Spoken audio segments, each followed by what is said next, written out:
सातत्याने मराठा समाजाकरता राज्य सरकारने अनेक गोष्टी केल्या आहेत। यामध्ये सारथी संस्था तयार करून आपले अनेक मराठा तरुण IAS, IPS, MPSC स्पर्धा परीक्षांमध्ये आज त्या ठिकाणी उत्तम यश संपादन करतायत। अण्णासाहेब पाटील आर्थिक विकास महामंडळातनं रेकॉर्ड इतके उद्योजक मराठा समाजातले आपण तयार केले आहेत।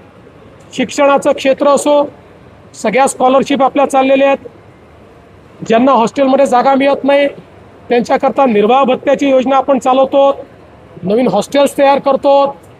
कुठलीही योजना बंद नाही आहे। या ठिकाणी प्रमाणपत्र मागितलं आहे आणि खूप प्रमाणपत्र पेंडिंग आहेत अशी परिस्थिती नाही। जे प्रमाणपत्र मागितले जातात त्यातले जे त्या नियमात बसतात ते सगळे दिले जातात आणि पेंडन्सी कुठेही फारशी तुम्हाला त्या ठिकाणी पाहायला मिळत नाही। आता याची जी काही व्हॅलिडिटीची प्रोसेस आहे ही प्रोसेस सर्वोच्च न्यायालयाच्या निर्णयानुसार केली जाते। त्याची कमिटीही सर्वोच्च न्यायालयाने तयार केली आहे, त्याचे निकषही सर्वोच्च न्यायालयाने तयार केली आहे।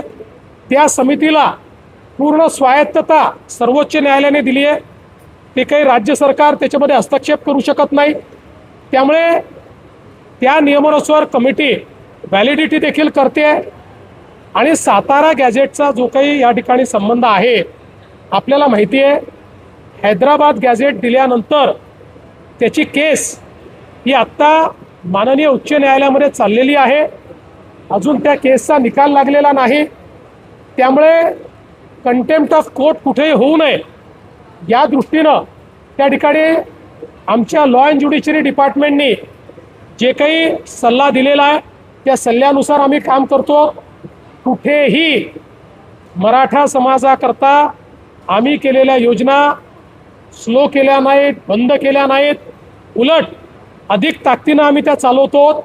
आणि जेवढं मराठा समाजाकरता मुख्यमंत्री म्हणून मी आणि एकनाथराव शिंदेजींनी केलं, मला वाटत नाही की महाराष्ट्राच्या इतिहासात कुठल्याच सरकारमध्ये झालेलं आहे।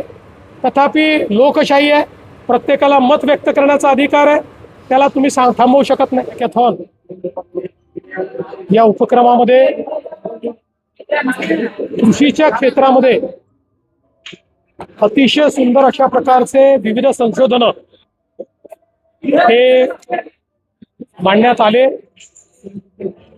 त्यातल्या 9 क्षेत्रांमध्ये 18 लोकांना आम्ही पुरस्कार दिले आहेत। ज्यांना पुरस्कार मिळाले आहेत त्यांचे इनोव्हेशन आम्ही इन्क्युबेट करू, त्याला स्टार्टअपमध्ये परिवर्तित करू आणि शेतकऱ्यांना त्याचा फायदा होईल अशा पद्धतीनं आम्ही प्रयत्न करू। मागील वर्षीच्याही ॲग्री हॅकॅथॉनमधील जे विजेते होते त्यापैकी 4 प्रॉडक्ट्स आता मार्केटला आले आहेत, 12 अजून मार्केटमध्ये येण्याच्या तयारीत आहेत। यामध्ये माती परीक्षणापासनं, कीड व्यवस्थापनापासनं, पेरणी तंत्रापासनं, कापणी तंत्रापर्यंत प्रत्येक क्षेत्रामध्ये इनोव्हेशन करण्यात आलेलं आहे। ज्या गोष्टी आपण शेती करता वापरतो त्या प्रत्येक गोष्टीत अतिशय ऑप्टिमम त्याचा उपयोग कसा करायचा की जेणेकरून उत्पादन खर्च कमी होईल, पाणी कमीत कमी लागेल, युरिया असेल, DAP असेल, न्यूट्रिएंट्स असतील, या प्रत्येक गोष्टीचं रॅशनलायझेशन करणाऱ्या अशा प्रकारच्या हे सगळे प्रयोग आहेत।